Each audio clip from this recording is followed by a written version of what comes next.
हाल ही में तालिबान सरकार के विदेश मंत्री आमिर खान मुत्ताकी भारत दौरे पर थे। इस दौरान उन्होंने विदेश मंत्री एस जयशंकर से मुलाकात की थी, जिसकी तस्वीरें आपने देखी भी थी। अब आप सोच रहे होंगे कि आज हम आपको ये सब क्यों बता रहे हैं, तो इस बात की चर्चा आज करने के पीछे की वजह यह है कि मुत्ताकी के भारत से जाते ही विदेश मंत्रालय ने काबुल पर बड़ा ऐलान किया है। उनके इस ऐलान से पाकिस्तान को मिर्ची लगना तय है। पाकिस्तान तो उस समय भी बौखलाया हुआ था जब आमिर खान मुत्ताकी भारत दौरे पर थे। उस समय आपको याद होगा कि काबुल में हुए धमाकों के कुछ दिन बाद अफगानिस्तान और पाकिस्तान की सीमा पर हिंसा भड़क गई थी, जिसे लेकर पाकिस्तान के रक्षा मंत्री ख्वाजा आसिफ ने इन घटनाओं के लिए भारत को जिम्मेदार ठहराया था। उन्होंने कहा था कि तालिबान की लीडरशिप भारत की गोद में बैठी हुई है। पाकिस्तान के इस आरोप पर भारत ने सख्त जवाब दिया था। भारत ने कहा था कि पाकिस्तान की पुरानी आदत है कि वो अपनी आंतरिक नाकामियों के लिए पड़ोसियों को दोष देता है। वहीं अभी हाल ही में तालिबान ने भी पाकिस्तान को इसका करारा जवाब दिया। अफगानिस्तान के रक्षा मंत्री मौलवी मोहम्मद याकूब मुजाहिद ने भारत पर लगे उन आरोपों को खारिज कर दिया है, जिनमें कहा गया था कि हाल ही में अफगानिस्तान और पाकिस्तान के बीच हुई झड़पों में भारत की कोई भूमिका थी। उन्होंने कहा, अफगानिस्तान ने कभी किसी दूसरे देश को अपनी जमीन का इस्तेमाल नहीं करने दिया है। हम एक स्वतंत्र देश हैं और भारत और पाकिस्तान से हमारे रिश्ते सिर्फ राष्ट्रीय हितों के आधार पर तय होते हैं। इस जवाब के बाद पाकिस्तान एक बार फिर मुंह की खा गया। खैर, अब ये तो पाकिस्तान की आदत बन चुकी है। हम बात कर लेते हैं भारत के काबुल पर बड़े फैसले की। अब दोनों देशों के बीच बढ़ते राजनयिक रिश्तों का ताजा उदाहरण सामने आया है। भारत ने अफगानिस्तान की राजधानी काबुल में अपनी तकनीकी मिशन को दूतावास का दर्जा दिया। इससे पहले जयशंकर ने ऐलान किया था कि भारत काबुल में अपना दूतावास फिर खोलेगा।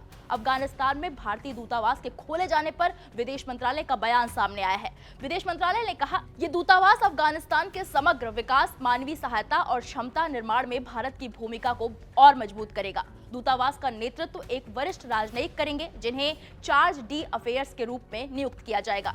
ये फैसला भारत की संकल्पबद्धता को दिखाता है कि वो अफगानिस्तान के साथ सभी साझा हितों के क्षेत्र में अपने संबंधों को मजबूत करना चाहता है। बता दें कि भारत ने साल 2021 में अफगानिस्तान में तालिबान सत्ता के आने के बाद अपने राजनयिकों को काबुल दूतावास से वापस बुला लिया था। वहीं जून 2022 में भारत ने तकनीकी टीम को अफगानिस्तान भेजा था, जिसने वहां पर सीमित स्तर पर अपनी मौजूदगी को दोबारा स्थापित किया। अब काबुल में फिर से दूतावास खोलने का मतलब ये है कि भारत तालिबान संबंध नए सिरे से शुरू होंगे। इसके साथ ही ये सवाल भी उठ रहा है कि क्या भारत अफगानिस्तान में तालिबान सरकार को मान्यता दे सकता है। भारत का काबुल में दूतावास खुलना सिर्फ कागजों की बात नहीं है। इसका मतलब है कि अब भारत अफगानिस्तान में सीधे तौर पर अपने विकास, मानवीय सहायता और क्षमता निर्माण के कामों को और सशक्त भूमिका निभा सकेगा।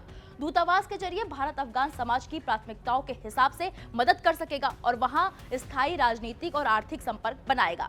भारत और अफगानिस्तान के बीच बढ़ते राजनीतिक रिश्तों से पाकिस्तान की नींद उड़ना तय है, क्योंकि पाकिस्तान और तालिबान के रिश्ते कैसे हैं ये हमसे आपसे छिपे नहीं हैं। ऐसे में भारत और अफगानिस्तान की नजदीकी पाकिस्तान के लिए खतरा बन सकती है।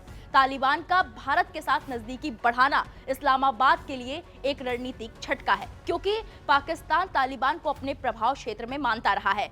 दूसरा, चाबहार बंदरगाह का विकास और उसमें भारत अफगानिस्तान सहयोग, पाकिस्तान के ग्वादर बंदरगाह और चीन पाकिस्तान आर्थिक गलियारे के लिए सीधा खतरा है।